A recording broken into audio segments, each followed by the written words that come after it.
कृषि पर हम चर्चा करने के लिए सदन में बैठे हुए हैं।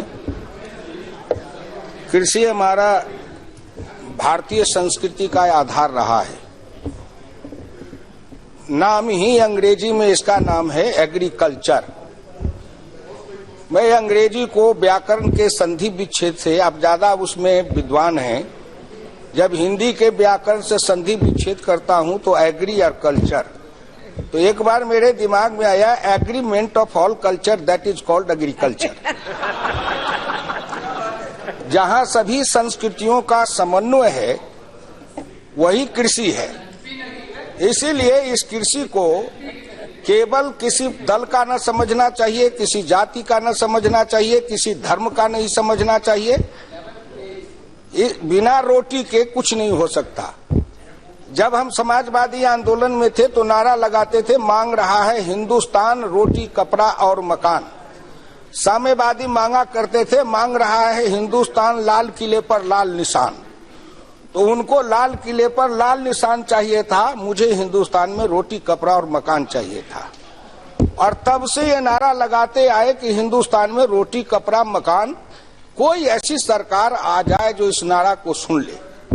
डॉक्टर लोहिया के नेतृत्व में हम नारा लगाते थे, बाढ़ सुखाड़ अस्थायी निदान का नारा लगाते थे। इतने दिन चलते चलते आए ये कल्पना और सपना लेके कि किसी न किसी दिन हिंदुस्तान के करोड़ों किसान की ये आस पूरी होगी। आज भी इस चैनल को हिंदुस्तान के गांव में बैठ करके लाखों किसान सुन रहे होंगे और देख भी रहे होंगे। इसलिए मैं सामान्य सदस्यों से प्रार्थना करूंगा कि चाहे कोई बोले, लेकिन केवल सरकार की कमी और नीतियों की आलोचना करने के बनिस्पत सरकार द्वारा चलाई जाई योजनाएं हैं, उन योजनाओं से हिंदुस्तान के लोगों का जो समग्रता में परिवर्तन होने वाला है, आर्थिक परिवर्तन, सामाजिक परिवर्तन, बौद्धिक परिवर्तन, शैक्षणिक परिवर्तन, ये समग्रता में जो परिवर्तन होने वाला है इन नीतियों के कारण, उस पर विस्तार से चिंतन करें, क्योंकि एक दिन में नहीं होगा। सुरेश जी किसान की चर्चा कर रहे थे। हिंदुस्तान में किसान तीन तरह के हैं, एक है हलधारी, एक है छाताधारी, एक है बंगलाधारी। हिंदुस्तान के अंदर जो लघु सीमांत किसान हैं, लघु सीमांत किसान वो है 60%, लघु किसान है वो है 18%, ये है हलधारी। और इनके ऊपर 5-10% किसान है जो है छाताधारी। और हिंदुस्तान के ऊपर 1-8% किसान है जो बंगलाधारी, फार्म हाउस बनाते हैं, ठाट बाट से रहते हैं। 1 एकड़ 2 एकड़ का फार्म हाउस है, कागज में उसमें दिखाते हैं कि 2 एकड़ का फार्म हाउस आमदनी सालाना में 3 लाख। ऐसे जो किसान है उनको केवल दिखावटी किसान है, बंगलाधारी किसान है। मैं जीवन भर रहा हलधारी किसान, कुछ दिन में बना छाताधारी किसान। छाताधारी किसान वो है जो किसान के साथ मेरे पर खड़ा रहता है, उसको रोटी लाके देता है, पानी लाके देता है। कभी किसान बीड़ी पीने लगता है या तंबाकू खाने लगता है हल छोड़ के, तो छाताधारी किसान हल चलाने लगता है, कुदारी चलाने लगता है, अपने काम को बंद नहीं होने देता है। वो उसका सहयोगी है, वो है हिंदुस्तान का असली किसान। भारत में जो कृषि क्रांति आई थी, उस कृषि क्रांति का 70 से 90 के दशक में हिंदुस्तान में 20 बरस, अगर सही माने में कहिए तो हिंदुस्तान में अन्न का उत्पादन भी बढ़ा है, और हिंदुस्तान के अंदर जिसको कहते हैं एग्रीकल्चर ग्रोथ, उसका परसेंट भी बढ़ा है उस 20 वर्ष में। वो भारत सरकार के सामने आंकड़े हैं। और हिंदुस्तान के इस कृषि क्रांति करने में किसने सफलता पाई थी, किसके कारण सफलता मिली थी, कभी इस पर भी ध्यान देना चाहिए।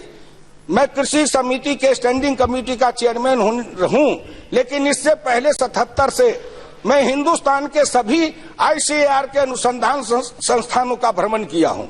मैं मानता हूं कि हिंदुस्तान का ICAR का अनुसंधान संस्थान और कृषि विज्ञान केंद्र आज भारत में उस तरह से बनाया गया है और आगे बनाया जाना चाहिए जो हिंदुस्तान के लिए वो कृषि सांस्कृतिक समन्वय का एक केंद्र बने। वहां किसान उसको तीर्थ स्थान के जैसे समझे। कितना उनका योगदान है, कृषि वैज्ञानिकों ने कितना किया है। आपके यहाँ इंदौर में जो सोयाबीन का है और गेहूं का अनुसंधान संस्थान है, मैं उसमें गया था घूमने के लिए। आज बीज की बात लोग करते हैं, ऐसा बीज बना लो, ऐसे बीज बना लो, जैसे लगता है हमारे मिथिलांचल में कहते हैं चटमंगनी पट बिया, कि तुरंत बात करो, तुरंत शादी करो, तुरंत बच्चे पैदा करो। ऐसा तो नहीं हो सकता ना। एक बीज बनाने में, न्यूक्लियर बीज से और सर्टिफाइड बीज बनाने तक में, फार्मर्स बीज तक जाने में वैज्ञानिकों को 10 बरस समय लगता है। 10 बरस में एक नया बीज बना के तैयार करता है और वो बीज तब हिंदुस्तान में क्रांति करता है। पंतनगर से जो बीज निकाला गया, RRA गेहूं का बीज निकला, या धान के जो बीज निकले थे प्रारंभ में, ताइचुंग से लेके, IR8 से लेके, जाया से लेके, इतने वैरायटी जो धान के निकलते चले गए, उसके कारण हमारा उत्पादन बढ़ते चला गया। किसान को अगर सही माने में प्रशिक्षण दिया गया होता, प्रसार का काम हुआ होता, किसानों को जानकारी दी गई होती, किसान को आधुनिक यंत्र का, आधुनिक तकनीक का, कृषि विज्ञान की जानकारी दी गई होती, तो आज हिंदुस्तान जहां है, हम जो 2,272 मिलियन टन का उत्पादन कर रहे हैं, वो आज हम 300 मिलियन टन से ऊपर तक पहुंच गए होते। लेकिन क्यों नहीं हुआ? प्रसार का काम नहीं हुआ, प्रशिक्षण का काम नहीं हुआ।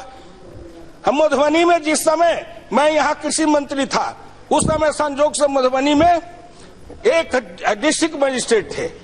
वो डिस्ट्रिक्ट मजिस्ट्रेट पूसा ICAR से PhD थे, एग्रीकल्चर से संजोग था। वहां हमने प्रयोग किया कि कैसे हम किसानों को ट्रेनिंग दे सकते हैं। तो हमने फार्मर्स में से ट्रेनर चुना, प्रशिक्षित किया, गांव के किसानों को ट्रेनिंग दे करके प्रशिक्षित किया और उसके द्वारा फिर किसानों को प्रशिक्षित कराने लगे। जो हमारा मॉडल बना है बिहार में, नीतीश कुमार ने रोड मैप जो बनाया है एग्रीकल्चर का, उसमें इनको इंट्रोड्यूस किया है कि किसान को किसान से प्रशिक्षित दिलाओ, किसान किसान को समझावे, किसान किसान को पढ़ावे, खग जाने खगी के भाषा। किसान है वो देसी बोली बोलता है और उनको समझाने के लिए बिलायती भाषा वाले चले जाते हैं। वो क्या समझेगा? उनके भाषा में समझाओ। लोक भाषा, लोक भूषा, लोक भोजन, लोक भवन, लोक कला, लोक संस्कृति, तब लोक देव और तब बनेगा लोकतंत्र। नहीं तो ये फर्जी लोकतंत्र चलता रहा है देश में। अब असली लोकतंत्र की स्थापना की ओर हम बढ़ रहे हैं और वो किसान इसमें हमारा सहयोगी बनेगा। इसलिए मैं आपसे प्रार्थना करना चाहता हूँ। सुरेश जी कह रहे थे ऐसा होना चाहिए, वैसा होना चाहिए। भाई करते थे सो क्या किया, करती क्यों किया, अब करी क्यों पछताए। अब वो ये पेड़ बबूल के तो आम कहां से खाए। जो बात हमको पढ़ा रहे पर उपदेश कुशल बहुतेरे। आप इतने दिन तक राज चलाए, क्या ये विद्या बुद्धि नहीं थी? चूंकि आप विरोध में बैठ गए तो मुझको लगता है उधर बैठने से कुछ बुद्धि का विकास ज्यादा हो जाता है क्या? हम लोग तो इधर भी बैठे हैं लेकिन अपनी बुद्धि का विकास कर रहे हैं। कि कोई भारतीय बाहर संकट में हो और ये सरकार चुप्पी साध ले, ये संभव ही नहीं है। ये हमारी कार्यशैली ही नहीं है।